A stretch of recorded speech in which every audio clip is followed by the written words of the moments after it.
আরে বিন্দু মাসি যে কি খবর? আপনি তো আর এখন বিন্দু মাসির হাতের পান খেতে আসেন না, তাই বাড়ি বয়ে আপনাকে পান খাওয়াতে এলাম। সম্পর্কটা এখানেই শেষ করে দিলেন সামন্ত মশাই? এ তুমি কি বলছো মাসি? তোমার সঙ্গে আমার সম্পর্ক কি আজকের?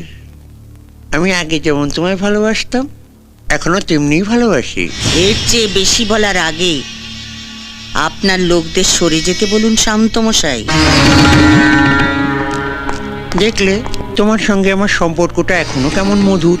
গার্ডদের সামনে তুমি আমায় গালাগাল দিলে না। এবার দেব। আমি জীবনে অনেক হারামি দেখেছি, কিন্তু আপনার মতো এক পিসও দেখি। এই যে সাদা ধুতি পাঞ্জাবি পরে মন্ত্রী হয়ে হিল্লি দিল্লি ঘুরে বেড়াচ্ছেন, কার জন্যে? আমার জন্যে, এই বিন্দুবাসীর জন্যে। ভোটের সময় বুথের সামনে বোমা ফেলে ছাপ্পা মেরে আমার ছেলেরা 60% ভোট আপনার পকেটে ঢুকিয়ে দিয়েছিল। তারপর আপনি জিতেছিলেন, তারপর আপনি মন্ত্রী হয়েছেন। আমি কি সে কথা একবারও অস্বীকার করেছি মাসি? চুপ হারামজাদা, আগে আমাকে শেষ করতে দে। আমাকে কথা দিয়েও টিকিটটা বাবলু কোলেকে পাইয়ে দিলি। বাবলু আর বড় কাছে মই লাগিয়েছিল। পার্টি প্রেসিডেন্ট নিজে ওর নাম প্রস্তাব করেছে।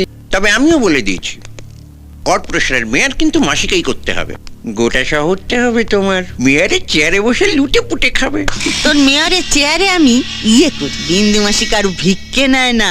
আপনার পার্টি আমাকে টিকিট দিক বা না দিক, ভোটে আমি দাঁড়াচ্ছি ওই বাবলু কোলের বিপক্ষে। ভোটের এখনো অনেক দেরি আছে, তার আগেই আপনি জানতে পেরে যাবেন কে জিতেছে, ওই বাবলু কোলে না এই বিন্দু মাসি। তারপর দেখ কেমন লাগে। এই চলে আয় সবাই।